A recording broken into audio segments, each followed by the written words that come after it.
காலையில் 7 மணிக்கு போலீஸ்காரங்க எங்கள் வீட்டுக்கு வந்து எங்கள் ஹஸ்பண்டை அரெஸ்ட் பண்ணிவிட்டு கூட்டிகிட்டு போனது. எனக்கு அவங்க சொன்னது வந்து கமிஷனர் ஆஃபீஸுன்னு சொன்னாங்க. அதுக்கப்புறம் எனக்கு எந்த தகவலும் தெரியல. நுங்கம்பாக்கம் போலீஸ் ஸ்டேஷன்லேருந்து கூட போலீஸ் ஆஃபீஸர்ஸ் வந்தாங்க.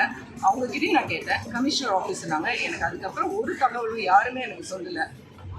திடீர்னு வந்து அவங்க மெடிக்கல் ரிப்போர்ட்டை வந்து இது பண்ணணும்னு சொல்லிட்டு மெடிக்கல் செக்கப்புக்காக போய் பார்த்துருக்குறாங்க. அந்த ஹாஸ்பிட்டலில் வந்து பார்க்கும்போது அவங்க ஃபஸ்ட்டு வந்து ப்ளட் ப்ரெஷர் செக் பண்ணி பார்த்தப்போ வந்து ரொம்ப ஹையாக இருந்திருக்கு. என்னடா இவ்வளோ ஹையாக இருக்கே ப்ரெஷர் அப்படின்னு சொல்லிட்டு அவங்க வந்து இசிஜி எடுத்து பார்த்துருக்குறாங்க. வேரியேஷன் ரொம்ப இதாக இருந்துருக்கு. எனக்கு வந்து பர்சனலாக ஐஓ வந்து என்கிட்ட என்ன சொன்னார்னா, இவருக்கு கார்டியாக் அரெஸ்ட்டு வந்திருக்குது, ஆனால் அவருக்கு அது பெயின்லெஸ்ஸாக இருந்தனால அவருக்கு அந்த பெயினை உணர முடியல இப்படின்னு சொல்கிறாங்க. அவங்க என்கிட்ட வந்து ஐஓ வந்து என்கிட்ட சொன்னார் அவர். இது மட்டும் இல்லாமல் நான் இப்போ வந்து என்னை வந்து உள்ளார கூட விட மாட்டேங்கிறாங்க.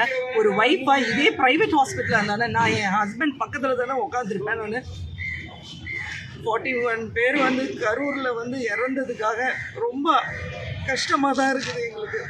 எங்கள் ஹஸ்பண்டையும் ஒரு ஆளாக சேர்த்துறாதீங்க ப்ளீஸ்.